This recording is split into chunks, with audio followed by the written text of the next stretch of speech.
भाई देखो ऐसा है कि इन मैचेस को ना आप क्रिकेट मैच कहना बंद कर दो, इनको आप टॉर्चर कहो। मतलब आप 100 200 या 500 या 1000 लोगों को इकट्ठा करो, बीच में मैच चलाओ, और ये टॉर्चर है भाई, ये मैच नहीं है। ये जो कार्डियक किड का नाम है ना, ये आपको हर मैच में एहसास दिलाना जरूरी है कि यार 97 हम चेज कर रहे हैं, लेकिन हम फिर भी आपको बता देंगे कि अपने दिल का इलाज करा कर आना। मतलब it was an easy match, क्या जरूरत थी लास्ट में सबको 6 मार के जीतना है? मुझे समझ नहीं आ रहा भाई, आप इजी मैच क्यों नहीं आसानी से जीत सकते हो? मतलब I know Nepal won, but यार एट व्हाट कॉस्ट? आप 8 विकेट डाउन होकर जीत रहे हो, संदीप लामिछाने आकर के आपके रन करेंगे यार। एक बार फिर वही चीज, मैंने मिड मैच में कहा था कि ये लास्ट में नहीं जाना चाहिए, टॉप ऑर्डर बैटर काम कर लेना, थोड़ा थोड़ा थोड़ा सा आप इत्मीनान से रुक कर खेलना, कोई जल्दबाजी नहीं है। सिर्फ सिंगल डबल से भी खेलते, बीच में एक आध चौका आ जाता, बीच में एक आध सिक्स आता, तब भी 15 ओवर में ये मैच हाथ में था। लेकिन नहीं भाई, नेपाल है, हम नेपाल हैं, हम आपको वो मतलब वो जो चुल है ना, जो कार्डियक वाला फील है, वो आपको दिला कर रहेंगे। आपको क्या लगा 97 आराम से हो जाएगा? नहीं नहीं नहीं, आराम से नहीं होगा।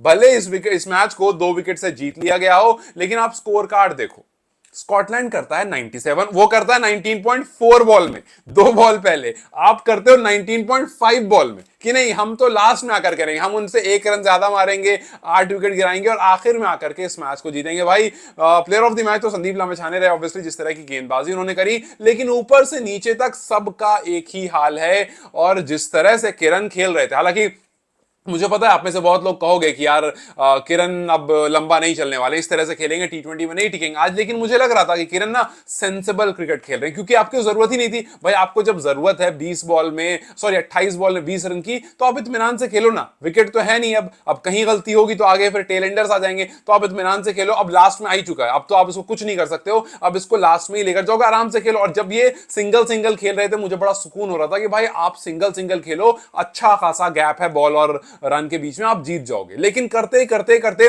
जब लास्ट में पहुंच गए, तब उनको बनना है MS धोनी कि भैया मैं तो छक्का मार के जीतूंगा। अरे यार अच्छा खासा मैच चल रहा है, आप इत्मीनान से जीत सकते हो, लेकिन लो एक बॉल आई अच्छी खासी, पुल मारने की कोशिश करी और निकल गया। मतलब यार आप ना वो थ्रिल देना नहीं छोड़ोगे, आपको वो थ्रिल देना ही देना है। And I just don't get this man. मतलब मैंने बोला था कि यार ये लास्ट ओवर में नहीं जाना चाहिए, एक आदत सी बन गई। जैसे वो स्टुअर्ट लॉ ने कहा था कि जीतना जो है ना एक आदत है, विनिंग इज अ हैबिट, आपको वो हैबिट डालनी पड़ेगी, जिसे हारना भी एक आदत है, लेकिन लास्ट ओवर में आकर फिनिश करना भी एक आदत है, कार्डियक अटैक देना भी एक आदत है। और इस टाइम पर ये जो टीम है, इसको आदत बन चुकी है कि भाई आप टोटल चाहे 200 बोर्ड पर लगाओ, चाहे 150 बोर्ड पर लगाओ, चाहे 100 रन लगाओ या उससे भी कम लगा दो। कल क्या हुआ था? कल भी टोटल ऐसा ही था, कल भी आप बिल्कुल लास्ट में आए थे, 150 के आसपास टोटल था, और कोई बहुत अलग जगह तो नहीं था, इसी जगह पर खेल रहे थे। लेकिन आपका क्या हुआ था? आप लास्ट में आकर के आपने मैच टाई हुआ था। यहां पर क्या हुआ? यहां पर भी सेम चीज हुई, यहां पर भी आपको 97 बने और आप देखो लास्ट में आकर के आप जीते। यही अगर 200 भी होता ना, जब ही होता। आप देख लो कल को अगर 200 बोर्ड पर लग जाएगा, यही होगा। शुरुआत आपको उस हिसाब से मिलेगी, 2-3 विकेट गिर जाएगी, बीच में आगे कोई रन कर देगा, लास्ट में आते आते पता चला 6 बॉल में 15 रन चाहिए, और फिर इवेंचुअली मैच जो है वो आखिरी बॉल पे या सेकंड लास्ट बॉल पे खत्म हो रहा है। So it has become a habit. लेकिन मैं कह रहा हूं कि आपको इस हैबिट से निकलना पड़ेगा। आई नो कि शायद इस बारे में कोई भी बात नहीं करेगा, but let me tell you this, Nepal को अगर बड़ी टीमों का सामना करना है, नेपाल को अगर वाकई Nepal T20 world cup qualifying के लिए सीरियस है, और अगर वो कल को बड़ी टीम के सामने खेलता है, भाई ऑस्ट्रेलिया, न्यूजीलैंड, साउथ अफ्रीका, ये सब आपको जीतने नहीं देगी। याद करो साउथ अफ्रीका ने क्या करा था, आप बिल्कुल जीता हुआ मैच था, लेकिन वो आपको उन्होंने कैसे कैसे करके फंसा लिया था। ऑस्ट्रेलिया के सामने आपको लगता है कि लास्ट ओवर में आकर के आपके सामने 5 रन या 8 रन चाहिए होगा, आप जीत जाओगे? भाई स्टार्क आकर के ऐसी ऐसी बॉलिंग करेगा ना, आप नहीं खेल पाओगे। सो मैं वही कह रहा हूं, आप इन टीम्स के सामने हो सकता है निकाल भी ले रहे हो, बड़ी टीम के सामने जब आप इसको लास्ट ओवर, अगर आप फॉर सम रीजन आपने अपने ऑस्ट्रेलिया को 97 पर ऑल आउट कर दिया और मैच को आप यहां लेकर आ गए ना, आई एम टेलिंग यू ऑस्ट्रेलिया आपको जीतने नहीं देगा। ऑस्ट्रेलिया आपको नहीं जीतने देगा। वो अगर पैर पर 3 यॉर्कर मारेगा और किरण थगुना भी बोल्ड होकर जाएंगे, उसके बाद संदीप भी जाएंगे, बिकॉज बड़ी टीमों को इन मैचेस को बहुत अच्छे से खेलना आता है। सो मैं कह रहा हूं जहां पर आसान मैचेस हैं उसको आसान तरीके से जीतो, शुरुआत से लेकर चलो। मुझे एक तो समझ में नहीं आ रहा, कुशल पटेल अच्छा शुरुआत करा, एक आध 2 चौके आए, ठीक है भाई सही चल रहा है। लोकेश बाम रन स्टार्ट किए, बट एक अननेसेसरी शॉट, एक इनकंप्लीट शॉट। हालांकि मुझे समझ में आ रहा है कि ठीक है पावर प्लेस में आप हो, आप सोच रहे हो शुरू में निकल जाएंगे, भाई आपका अभी वो आप कब खेलते हो ऐसे शॉट? जब आपका वो टच आ रहा होता है। आप 2-4 शॉट खेल लो ना पहले, उसके बाद आप ऊपर से मारने की कोशिश करना। आपने मिड ऑफ के ऊपर मारने की कोशिश की, नहीं लग पाया, कनेक्ट नहीं हुआ, आउट होकर चले गए। यही सेम काम आप देखो, अनिल का भी कुछ ऐसा ही हुआ। अनिल ने भी एक इनकम्प्लीट सा शॉट, डबल माइंड, ऐसा लगा कि वो डबल माइंड होकर खेल रहे थे, बॉल निकल गई। सो जो ऊपर वाले बैटर है, एक बार फिर से उन्होंने वही दिखाया, और आते आते वही हम आ गए, आखिर में आकर के रुक गए। आखिरी की 6 बॉल में 4 रन चाहिए। यूजुअली अगर कोई भी मैच आप देख रहे हो, 4 रन चाहिए 6 बॉल में, तो कोई भी बोलेगा कि यार बैटिंग टीम में आराम से जीत जाएगी। नेपाल नहीं नहीं नहीं, आप नहीं बोलो, आप बोलो रुको ना, अभी अभी तो फन शुरू हुआ है, अभी तो यहां पर फन आएगा, अभी देखते जाओ बस। मतलब अगर मेरे साथ कोई, सपोज करो कोई मेरे साथ बैठ करके नेपाल का मैच देख रहा है, और आखिर के 15 बॉल में लेट्स से कि 14 रन चाहिए, या 10 रन चाहिए, 8 रन चाहिए, या फिर 13 रन चाहिए, तो मैं कहूंगा क्या 15 बॉल्स में 13 रन चाहिए?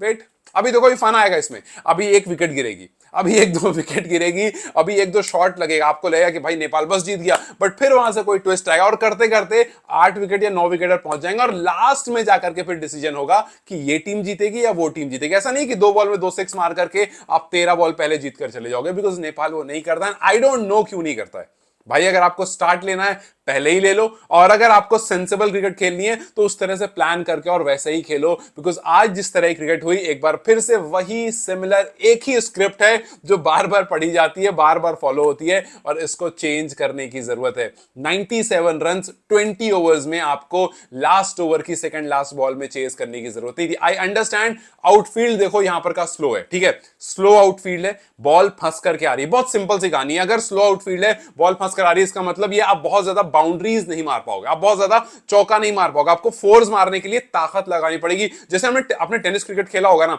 टेनिस क्रिकेट में और लेदर बॉल क्रिकेट में फर्क क्या होता है? टेनिस क्रिकेट में आपको जान लगानी पड़ती है, लेदर में आपको सिर्फ टाइम करना होता है। टेनिस में you have to literally hit the ball. जब आपको ग्रास बड़ी होती है, जब आउटफील्ड स्लो होता है, तो वहां पर आपको टेनिस बॉल वाला शॉट मारना पड़ता है काफी बार, और नहीं तो अगर क्लासिकल खेलना है तो आपको सिंगल्स और डबल्स में बहुत डील करना पड़ता है। और नेपाल के पास तो यार सिंगल डबल लेने वाले भरे भरे प्लेयर हैं। अगर नेपाल को आप बोलो कि भाई सिर्फ सिंगल डबल से खेलो, उनके पास भरे हुए हैं, सारे फिट प्लेयर भरे हुए हैं जो सिर्फ सिंगल डबल खेलना जानते हैं। आप देखो ओडीआई वाला जो लास्ट वाला मैच में, उसमें किस तरह से सिंगल डबल खेला जाता है, लास्ट में आयरी और वो भाग रहे थे ना धड़ धड़ धड़ धड़। वही मैं कह रहा हूं कि नेपाल को दिक्कत, इन पिचेस पर दिक्कत ही नहीं होनी चाहिए थी। आपको कुछ नहीं करना है, 97 रन है, सिंगल डबल करते रहो भाई, दूर मारो, मारो मिड विकेट के आसपास में मारो, मिड विकेट और लॉन्ग ऑन के बीच में, और सिंगल डबल डबल डबल करते रहो, और बीच में जहां पर बहुत आसान सी बॉल मिले उसको मार दो 6।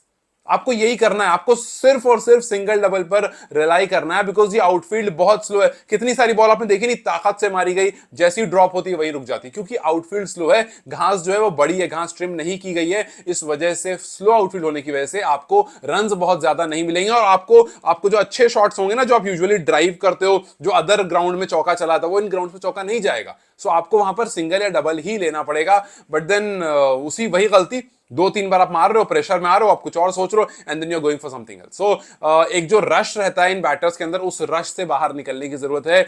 अनिल लोकेश इनको समझने की जरूरत है, बार बार मौका नहीं मिलेगा। देन फिर तो अच्छा है ना भाई, आसिफ के पास ही लौट कर आएंगे। फिर जाहिर सी बात है, अगर आप इस तरह का परफॉर्म करोगे, इस तरह का लो हार्टेड क्रिकेट खेलोगे, देन लौट करके वापस आएंगे आसिफ के पास। एकदम डिसअपॉइंटेड और बहुत यूजलेस डिसमिसल था दोनों का।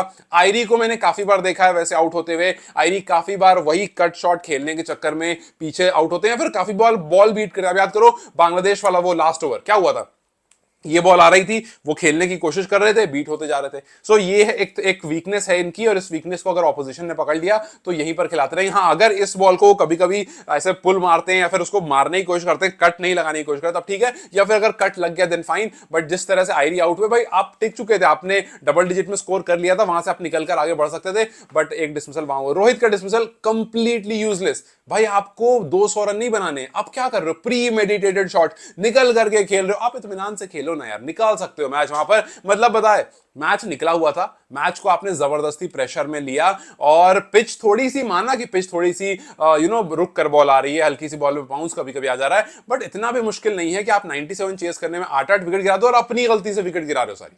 सो ये यहां पर मिस्टेक। हाँ, बशीर वाला मैं बोलूंगा कि बशीर वॉज प्लेइंग गुड। एक ब्लाइंडर कैच ले लिया लीस्ट ने, वो अलग सी बात है, but Bashir was playing good, और वो वहां से मैच निकाल कर चले आते हैं। मुझे अभी भी लग रहा है कि आपको बशीर को और मौके देने पड़ेंगे। बशीर को मत बिठाओ, बशीर को और खिलाओ, भले आप और किसी को, किरण को बिठा दो, बट बशीर को मत बिठाओ, because Bashir is a good player, और वो जिस तरह से खेल रहे हैं, I am telling you, he is someone जो आपको T20 में अच्छे नंबर्स दे सकते हैं, और उस मिडिल ऑर्डर के आसपास अच्छा संभाल सकते हैं। सो बशीर इज समवन जिसको आपको टीम में रखना चाहिए। आप अगर नंबर्स भी देखते हो, Lokesh 9 run, Anil 3 run, Rohit 7 run, Iyer double digit पर आए थे, 14 रन पर आए, लेकिन वो निकल लिए वहां से। किरण का तो खैर मैं क्या ही बोलूं, क्या अच्छा खासा सिंगल सिंगल चल रहा था, उसी की रिक्वायरमेंट थी वहां पर ओडीआई वाली इनिंग की, लेकिन आपको लगा लास्ट में कि नहीं भैया हम हीरो बन के जाएंगे और मारेंगे छक्का, और छक्का मारने में आप पुल कंप्लीट नहीं कर पाए और फिर आप आउट होकर चले गए। रुपेश का भी वो भी लास्ट में मारने के चक्कर में उनको लगा कि नहीं प्रेशर कम करते हैं, मारते हैं, वो भी मारने के चक्कर में आउट होकर चले गए। और जहां पर 20 रन चाहिए था 28 बॉल में, आराम से हो सकता था, बट वहां पर धीरे धीरे प्रेशर आया। अच्छी बात ये रही कि बॉलिंग काफी अच्छी हुई थी, रन्स उतने नहीं थे बोर्ड पर, और आपको ये सब कुछ करने का मौका मिल गया। लेकिन अगर आप गेंदबाजों की बात करोगे भाई, it was a fantastic day for bowlers. और एक बार फिर से आप कब किसने सोचा था स्कॉटलैंड में ग्रासी पिच पर आपके स्पिनर्स कमाल कर रहे हो और वहां पर आप सबसे ज्यादा स्पिन बॉलिंग का यूज करोगे। आज नेपाल ने टी20 इंटरनेशनल में सबसे ज्यादा ओवर्स डलवाए हैं स्पिनर से इन द हिस्ट्री। नेपाल ने आज 15.4 ओवर्स स्पिनर से डलवाए हैं, जो कि सबसे ज्यादा है। इससे पहले नेपाल ने 15.3 मतलब एक बॉल कम बांग्लादेश के खिलाफ 2024 में डलवाए थे, और फिर उससे पहले साउथ अफ्रीका के खिलाफ उसी साल 2024 में उसी टूर्नामेंट में 14 ओवर डलवाए थे। तो 14 ओवर, 15 ओवर और 15.3 और फिर अब 15.4 सबसे ज्यादा ओवर्स, और वो भी कहां, स्कॉटलैंड जैसी ग्रासी पिच पर। सो यस, नेपाल की जो स्ट्रेंथ है वो काम आ रही है। संदीप, कुशल, ललित जिस तरह से संदीप, कुशल, ललित और आयरी जिस तरह से गेंदबाजी कर रहे हैं और जिस तरह से उन्होंने विकेट्स ली, कुशल को तो खैर विकेट नहीं मिला, but Sandeep was exceptional. 4 over 11, 4 wicket, और देखकर अच्छा लगा कि संदीप दोबारा से उस लय में आ रहे हैं। एंड अगर संदीप इस लय में रहेंगे तो आगे बहुत ज्यादा हेल्प होने वाली है। ललित को विकेट मिली, गुड टू सी कि ललित पिछले मैच में इकोनॉमिकल रहे थे, यहां भी इकोनॉमिकल रहे, विकेट भी लेकर दी। आयरी पहली बार पहला ओवर डालते हैं, विकेट लेकर चले आते हैं, 2 विकेट उनको मिलती है। करण अपनी आज 100 विकेट कंप्लीट करते हैं टी20 की। सो गेंदबाजी बहुत अच्छी रही, रन बहुत कम थे, लेकिन ये रहा कि भाई नेपाल एक बार फिर से वही सिमिलर से स्क्रिप्ट बैटिंग के मामले में दिखाता हुआ। नेपाल को अपने माइंडसेट पर थोड़ा काम करने की जरूरत है, खास करके बैटर्स को माइंडसेट पर काम करने की जरूरत है कि यार कैसे आप इनको अप्रोच करोगे, क्यों आप 97 को लास्ट ओवर तक लेकर जा रहे हो, और कैसे आप 97 को भी लास्ट ओवर, 152 को भी लास्ट ओवर और 180 होगा उसको भी लास्ट ओवर, कैसे हो सकता है ऐसा यार। यहां पर कुछ थोड़ी सी बैटिंग में, थोड़ी अप्रोच में,